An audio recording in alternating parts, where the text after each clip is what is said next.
मुझे नहीं निगला तो मैं आपके कदमों में पूरी दुनिया का व्यापार लाकर रख दूंगा। और यहीं से शुरू होने वाली थी इतिहास की सबसे खौफनाक, सबसे रोमांचक और दुनिया का नक्शा हमेशा के लिए बदल देने वाली समुद्री यात्रा। 8 जुलाई 1497 का वो मनहूस लगने वाला दिन पुर्तगाल का लिस्बन बंदरगाह किसी शानदार जश्न का नहीं बल्कि एक खौफनाक मातम का गवाह बन रहा था। किनारे पर खड़ी हजारों की भीड़ ऐसे छाती पीट पीट कर रो रही थी जैसे वास्को डी गामा और उसके नाविकों को किसी समुद्री यात्रा पर नहीं बल्कि सीधे यमराज के पास एक तरफा टिकट देकर भेजा जा रहा हो। जैसे ही लिस्बन का तट आंखों से ओझल हुआ और जहाज खुले अटलांटिक महासागर में पहुंचे, समंदर ने अपना असली खूंखार रूप दिखाना शुरू कर दिया। न कोई दिशा सूचक यंत्र, न कोई मौसम विभाग की चेतावनी और न ही कोई दिशा बताने वाला यंत्र जो पूरी तरह सटीक हो। सिर्फ आसमान के तारे और भगवान के भरोसे ये मुसाफिर एक ऐसी दुनिया की तरफ बढ़ रहे थे जिसका नक्शा आज तक किसी इंसान ने नहीं बनाया था। कुछ हफ्तों तक तो सब ठीक रहा, हवाएं मेहरबान रहीं, लेकिन फिर अटलांटिक महासागर का मिजाज खराब हो गया। लहरें इतनी ऊंची उठने लगीं जैसे 10 मंजिला पानी की इमारत टूटकर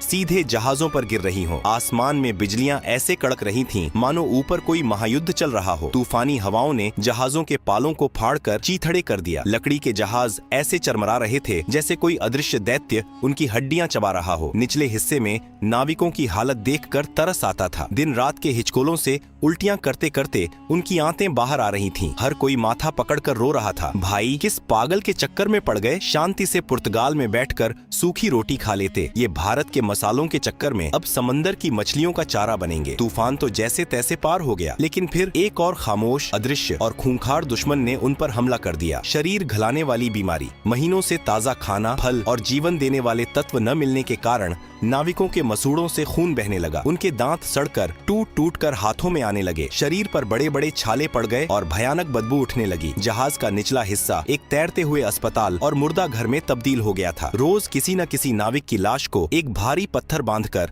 समंदर में फेंका जा रहा था। बचे हुए नाविकों का सब्र अब पूरी तरह जवाब दे चुका था। उन्होंने वास्को डी गामा के सामने बगावत कर दी। वो घुटनों के बल गिरकर गिड़गिड़ाने लगे, कप्तान, हमें माफ करो, वापस चलो। हमें नहीं चाहिए कोई भारत, हमें नहीं चाहिए कोई सोने की चिड़िया या मसाले, हमें बस जिंदा अपने घर जाना है। लेकिन वास्को डी गामा कोई आम इंसान थोड़ी था। वो एक नंबर का जिद्दी, कठोर और सनकी आदमी था। उसने अपनी तलवार निकाली और एक ऐसा काम किया जिसे देखकर नाविकों की हालत खराब हो गई होगी। उसने दिशा बताने वाले सारे उपकरण समंदर में फेंक दिए और चीख कर बोला, सुन लो कान खोलकर, अब हमारे पास लौटने का कोई रास्ता नहीं बचा है। या तो हम भारत पहुंचेंगे या फिर ये समंदर ही हमारी सामूहिक कब्र बनेगा। अगर किसी ने वापस जाने की बात की तो समंदर बाद में मारेगा। मैं उसे पहले अपने हाथों से काट डालूंगा। उस आदमी के इस पागलपन और खौफनाक जुनून के आगे शायद मौत को भी पसीना आ गया होगा। और तभी वो सबसे खौफनाक घड़ी आ गई। वे अफ्रीका के उस सबसे निचले सिरे पर पहुंच गए थे जहां 10 साल पहले बार्थोलोम्यू डियाज ने अपनी हार मान ली थी। वो जगह थी तूफानों का अंतरीप। आसमान दिन में ही स्याह काला हो गया। ऐसा लग रहा था मानो समंदर और आसमान ने मिलकर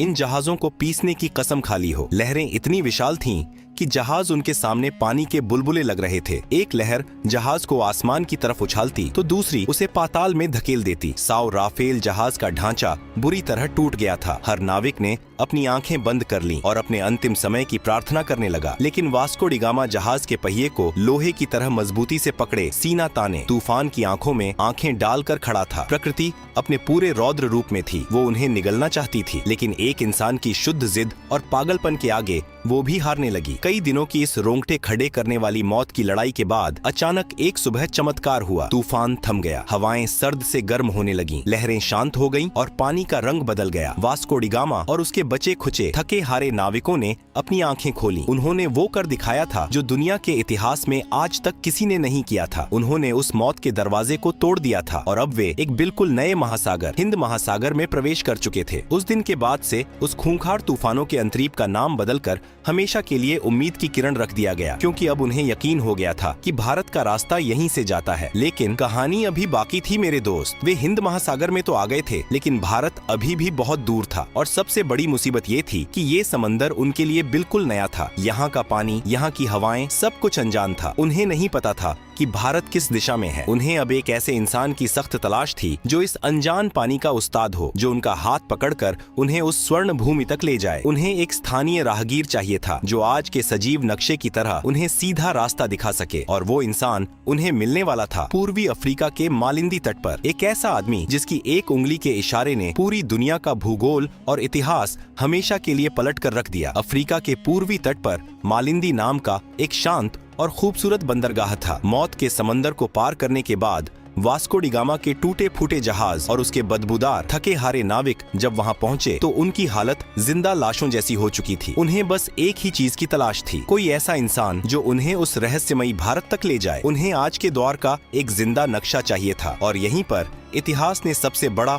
और मजेदार मोड़ लिया। वास्को की मुलाकात एक ऐसे इंसान से हुई जिसने उसका हाथ पकड़कर दुनिया का नक्शा ही बदल दिया। उस भारतीय नाविक ने उसे जो चीज दिखाई उसने पुर्तगालियों के होश उड़ा दिए। उसने सितारों की स्थिति, मानसून की हवाओं और समुद्री धाराओं का ऐसा सजीव ज्ञान समझाया जिसे देखकर वास्को डी गामा को लगा कि ये लोग तो समंदर के असली उस्ताद हैं। हवा का रुख बदला। मानसून की तेज और मेहरबान हवाओं ने वास्को डी गामा के जहाजों के फटे हुए पालों में नई जान फूंक दी। अब उन्हें पतवार घुमाने की भी जरूरत नहीं थी। हवाएं खुद उन्हें उनकी मंजिल की तरफ धकेल रही थीं। जैसे जैसे दिन बीत रहे थे, नाविकों की धड़कनें तेज हो रही थीं। क्या सच में कोई भारत है या ये सब एक छलावा है? तभी एक शाम आसमान में कुछ समुद्री पक्षी उड़ते हुए दिखाई दिए। ये पक्षी पूर्व दिशा की ओर जा रहे थे। वास्को डी गामा समझ गया, जहाँ पक्षी जा रहे हैं वहीं कोई जमीन है। और फिर आई 20 मई 1498 की वो जादुई सुबह। समंदर की लहरें एकदम शांत थीं। सूरज की सुनहरी किरणें पानी पर ऐसे बिखर रही थीं जैसे किसी ने पिघला हुआ सोना बिछा दिया हो। अचानक हवा के एक तेज झोंके के साथ एक ऐसी खुशबू आई जिसने पुर्तगालियों के दिमाग सुन्न कर दिए। यह ना तो उनके जहाजों की सड़ांध थी और ना ही समंदर के खारे पानी की महक। यह चंदन, इलायची और काली मिर्च की वो दिव्य और नशीली खुशबू थी जिसके लिए उन्होंने मौतों का समंदर पार किया था। कोहरा छंटा और उनके सामने उभरी नारियल के ऊंचे पेड़ों की कतारें। दूर से मंदिरों की घंटियों की मधुर आवाज गूंज रही थी और एक विशाल वैभवशाली शहर उनके सामने खड़ा था। यह कोई भ्रम नहीं था, यह भारत का पश्चिमी तट था, कालीकट, जो आज के केरल में है। वास्को डी गामा और उसके नाविकों की आंखों से आंसू छलक पड़े। महीनों से मौत को चकमा देते देते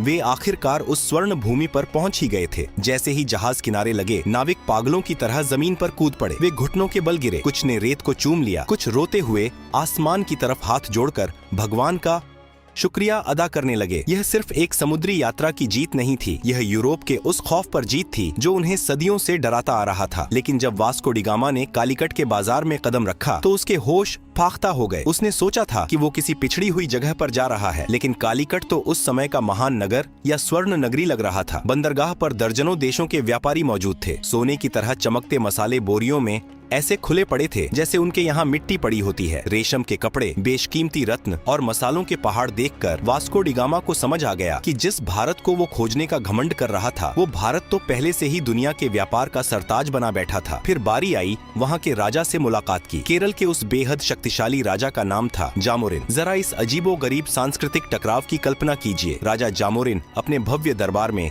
एक ऊंचे सोने के सिंहासन पर बैठे थे। उनका पूरा शरीर बेशकीमती गहनों, सोने की मोटी जंजीरों और हीरों से लदा हुआ था, और उनके सामने खड़ा था वास्को डी गामा, जिसने महीनों से ठीक से नहाया नहीं था, जिसके कपड़े फटे पुराने और अजीबो गरीब थे। वास्को डी गामा ने थोड़ा अकड़ते हुए राजा को अपना उपहार पेश किया। अब सोचिए वो पुर्तगाल से क्या लाया था। कुछ सस्ती लकड़ियाँ, कुछ ऊनी टोपियाँ, पीतल के बर्तन और शहद। ये देखकर राजा जामोरिन के दरबारियों को जोर की हंसी आ गई। उन्होंने सोचा, अरे भिखारी, ये क्या कबाड़ उठा लाए हो? हमारे यहाँ के नौकर भी इससे महंगा सामान पहनते हैं। लेकिन राजा जामोरिन बहुत ही शांत और समझदार थे। उन्होंने भारतीय संस्कृति का पालन करते हुए इस विदेशी मेहमान का स्वागत किया और उसे अपने राज्य में व्यापार करने की अनुमति दे दी। वास्को डी गामा को अभी भी यकीन नहीं हो रहा था। जिस चीज के लिए यूरोप वाले सालों से तरस रहे थे, वो भारत ने उन्हें बिना किसी लड़ाई के ऐसे ही दे दी। लेकिन वास्को की आंखों में अब एक अलग ही चमक आ चुकी थी। वह सिर्फ व्यापार करने नहीं आया था, उसने कालीकट की अपार संपत्ति देख ली थी और उसके लालची दिमाग में अब एक ऐसा शैतानी महायोजना पक रही थी जो अगले कुछ दशकों में पूरी दुनिया का इतिहास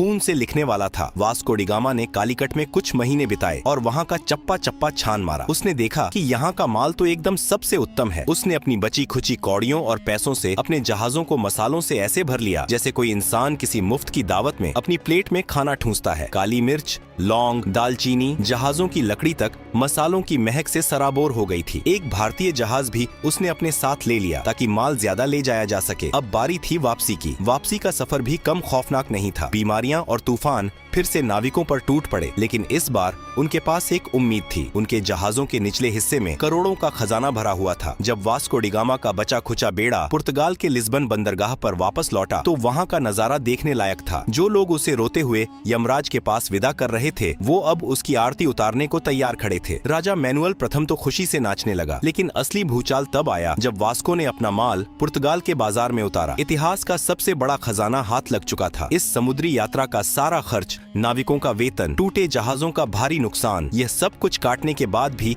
उस एक खेप से वास्को डी गामा को पूरे 64 गुना का शुद्ध मुनाफा हुआ। जरा सोचिए, आज के जमाने में लोग व्यापार में थोड़े से मुनाफे के लिए पागल हो जाते हैं और इस आदमी ने एक ही बार में इतना बम्पर मुनाफा मार दिया था। अब तो पुर्तगाल के मजे आ गए, लेकिन ये खबर छुपने वाली थोड़ी थी। पूरे यूरोप में हल्ला मच गया। अरे भारत मिल गया रे, मसालों का कुबेर का खजाना मिल गया। स्पेन, फ्रांस, हॉलैंड और ब्रिटेन, सबके राजाओं की रातों की नींद उड़ गई। पूरे यूरोप में आग लग गई कि ये कंगाल पुर्तगाल वाला रातों रात इतना अमीर कैसे हो गया। जब वो जा सकता है तो हम क्यों नहीं। देखते ही देखते यूरोप के हर देश ने अपने अपने जहाज समंदर में उतार दिए। समंदर में जैसे भीड़ लग गई। सब एक ही रट लगाए हुए थे, चलो भारत, चलो भारत। लेकिन यहीं से इस कहानी का सबसे स्याह, सबसे खौफनाक और दर्दनाक अध्याय शुरू होता है। वास्को डी गामा ने जिस समुद्री दरवाजे को खोला था वह असल में आफत का पिटारा था। यह सिर्फ व्यापार का एक नया रास्ता नहीं था, यह यूरोप के खूनी लालच, क्रूरता और साम्राज्यवाद का एक सीधा निमंत्रण था। जिन पुर्तगालियों का राजा जामोरिन ने भारतीय परंपरा के अनुसार अतिथि मानकर स्वागत किया था, उन्होंने व्यापारिक चौकियों को किलों में बदलना शुरू कर दिया। उन्होंने तोपें तान दी और समंदर पर दादागिरी शुरू कर दी। उनके पीछे पीछे डच आए, फिर फ्रांसीसी अपनी नौसेना लेकर आ धमके और अंत में आया इतिहास का सबसे शातिर, सबसे खतरनाक सफेद पोश भेड़िया, अंग्रेजों की व्यापारिक कंपनी। इन यूरोपीय ताकतों को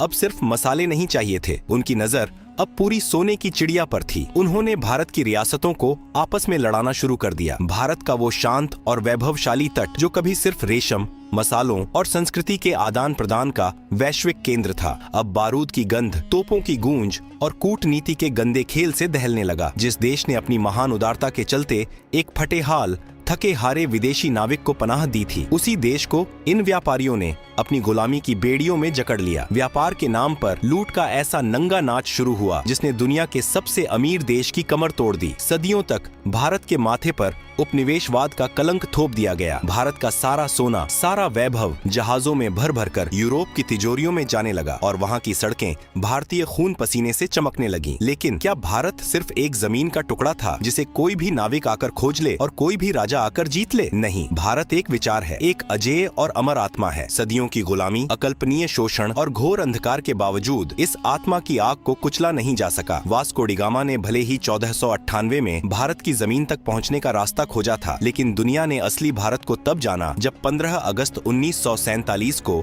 इस देश ने अपनी छाती पर रखी गुलामी की बेड़ियों को एक झटके में तोड़कर फेंक दिया। जब लाल किले की प्राचीर से आसमान में तिरंगा शान से लहराया तो दुनिया को यह परम सत्य समझ में आ गया कि भारत को कोई खोज नहीं सकता। यह वो सनातन सत्य है जो हमेशा से था, है और अनंत काल तक रहेगा। और इस तरह मसालों की एक हल्की सी खुशबू से शुरू हुई एक खौफनाक समुद्री यात्रा ने दुनिया को उसका सबसे बड़ा सबक सिखा दिया कि आप सोने की चिड़िया को कुछ वक्त के लिए पिंजरे में तो कैद कर सकते हैं, लेकिन उसकी उड़ान को हमेशा के लिए कोई नहीं रोक सकता।